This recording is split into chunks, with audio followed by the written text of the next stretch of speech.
Joining me now on the phone is another presidential candidate in this race, and that is Marco Rubio of Florida, now who is also looking to pick up some delegates here in the state of Illinois on Tuesday. And this is why they're having rallies here, is because Illinois is one of the states that will vote on Super Tuesday. Senator Rubio, thank you for joining us by phone. Your thoughts on what we're seeing in Chicago tonight? Well, it's a very disturbing night for a lot of reasons. First, let me just take a moment and thank the police department in Chicago. Tonight's a reminder that our men and women who serve us in the police departments and law enforcement are always in the front lines of dealing with all these problems. Second, let me say that it is clear, look, this is Chicago. Protesters are an industry.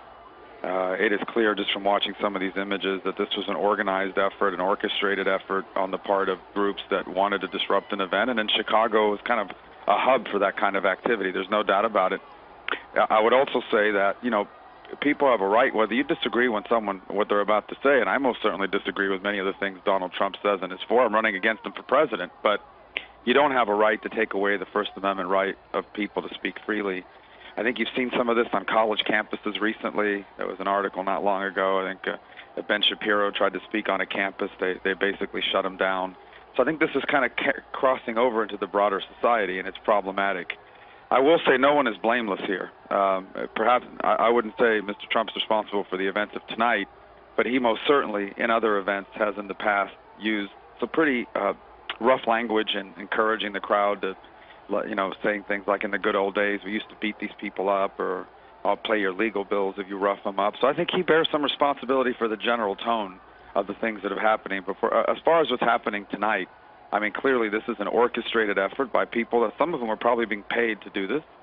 And I think it's just sad all the way around to see these images where, you know, it clearly there's some level of ethnic and racial divide in how this is playing out on television. I just think it reflects very poorly on our country. I think it's sad all the way around tonight. I really do. I'm very sad for our country.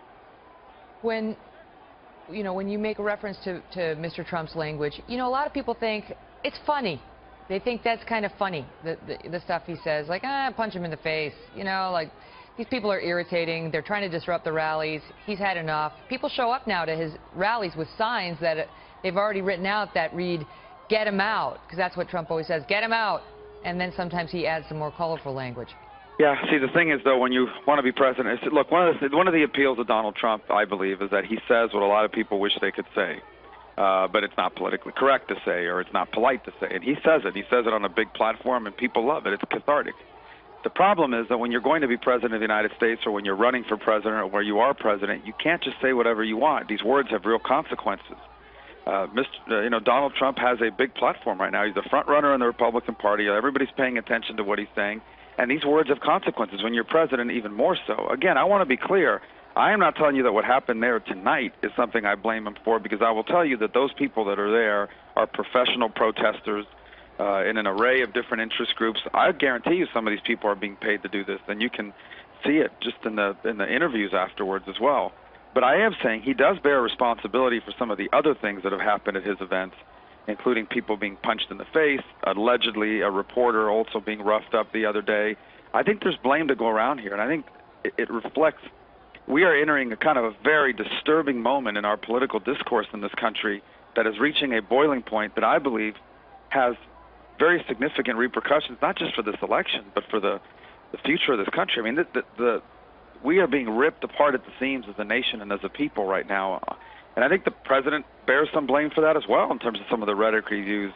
You see some of it reflected on college campuses as well. How do you think this portends for the 2016 race, both the primaries on Tuesday and in the Republican race, and then the general election in November? I don't know. I haven't given it thought. And to me, quite frankly, that's secondary. I think the bigger issue is what's happening in America right now. There's real significant anger and frustration at the direction of our country. People feel every major institution has let them down. The media, academia, organized religion, the political parties, the political process. People are hurting, and they're upset, and they're angry. And I think it's the job of leaders not to stoke that anger, but to use that anger and channel it in a way that allows us to reach solutions, as opposed to stoke that anger in a way that drives us to a political victory on a given election year. You know, the president flirted with this himself. I mean, President Obama has spent the last 8 years dividing Americans along haves and have-nots, along ethnic lines, racial lines, gender lines, in order to win elections. I think this has gone to the next level here, and we're seeing the consequences of it. And that, in combination with the fact that I think there's a need to remind people that the First Amendment allows people to disagree with issues and say things that you don't agree with, which obviously this is being lost here. And then this sort of sense now on the left that if you don't like what someone's saying, you have the right to just shut them down, as you see happen on many college campuses across America, and you saw tonight there in Chicago. Mm-hmm. It'll be interesting to hear more from Trump, who has defended some of his protests, some of his fans, at times violent behavior by saying they're very angry. They're very angry. And it is clear that some of the people protesting this rally tonight and what Trump has said and what he stands for, they are very angry too. And there's a question about how they should be responded to. Senator Rubio, so glad you could join us. Thank you for being here tonight. Thank you.